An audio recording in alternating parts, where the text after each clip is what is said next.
Good morning mga lods, panibang araw, panibang video na naman po. At ayan, meron na naman tayong gawing request ng ating follower at requester dito sa ating ginagawang lettering series.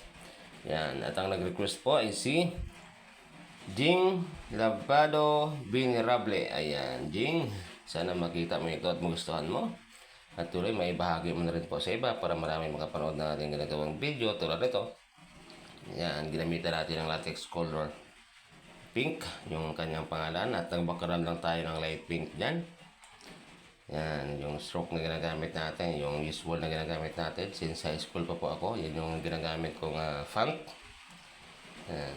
Sana magustuhan mo to, Jing, at sa mga gusto mag-request, comment lamang kayo sa baba, sa copy natin mga yung inyong mga request, at sa mga naka-request na po, abangan nyo naman yung inyong mga request dahil po ginagawa natin makakaya para magawa lahat yan, tulad nitong kay Jing, ginagawa na natin yung sa kanya, kaya abangan nyo lamang.